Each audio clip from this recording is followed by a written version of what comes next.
John 19. Then Pilate had Jesus flogged with a lead-tipped whip.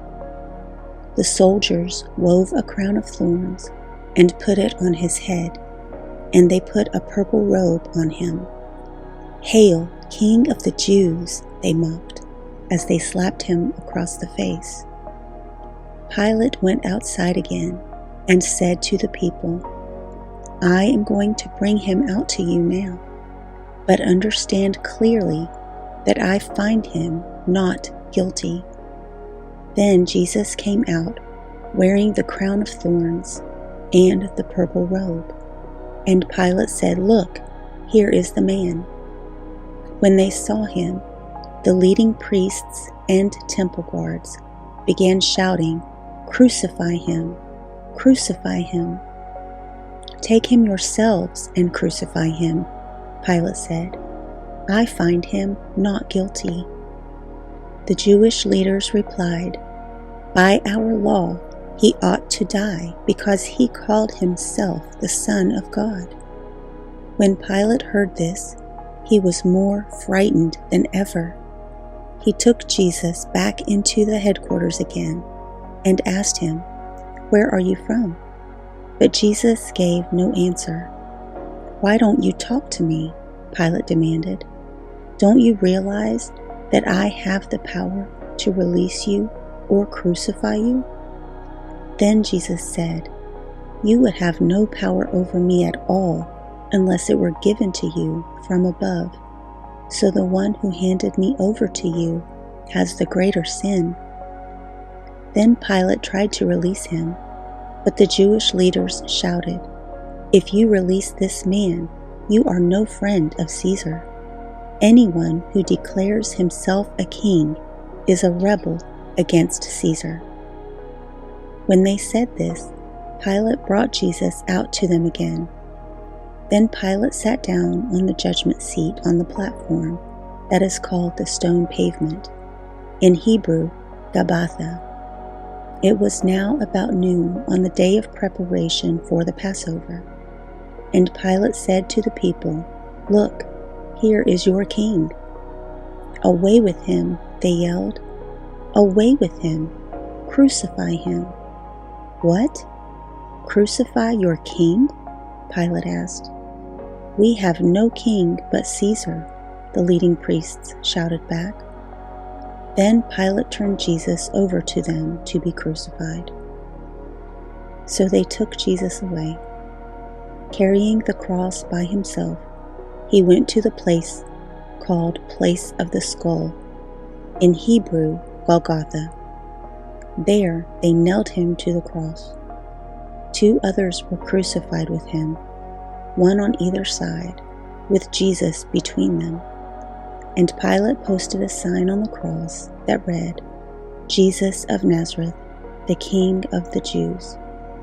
The place where Jesus was crucified was near the city, and the sign was written in Hebrew, Latin, and Greek, so that many people could read it.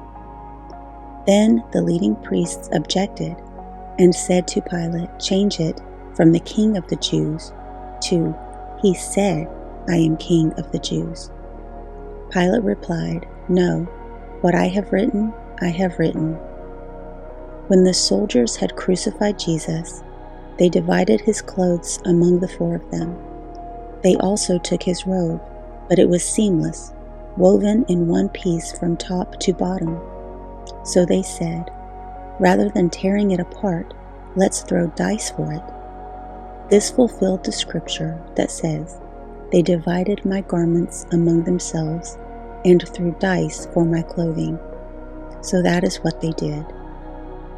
Standing near the cross were Jesus' mother and his mother's sister, Mary, the wife of Clopas, and Mary Magdalene.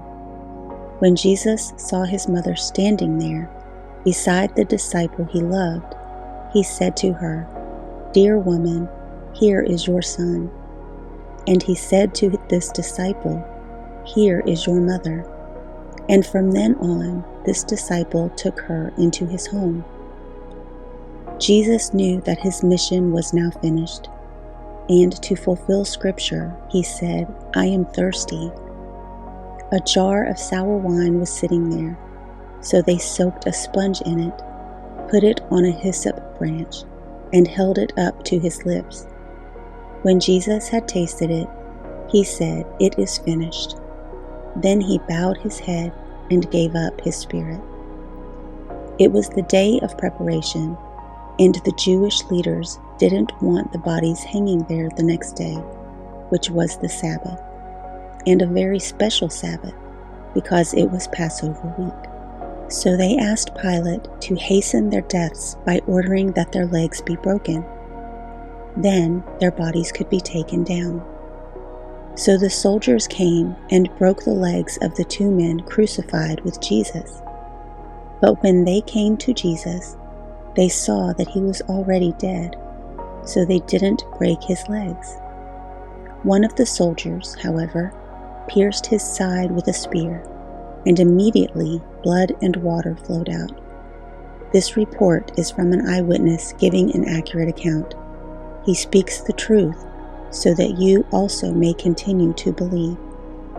These things happened in fulfillment of the Scriptures that say, "Not one of his bones will be broken," and "They will look on the one they pierced." Afterward, Joseph of Arimathea, who had been a secret disciple of Jesus because he feared the Jewish leaders, asked Pilate for permission to take down Jesus' body. When Pilate gave permission, Joseph came and took the body away.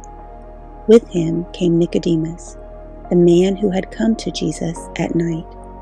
He brought about 75 pounds of perfumed ointment made from myrrh and aloes.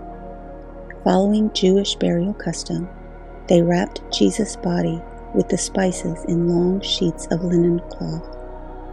The place of crucifixion was near a garden where there was a tomb never used before. And so, because it was the day of preparation for the Jewish Passover, and since the tomb was close at hand, they laid Jesus there.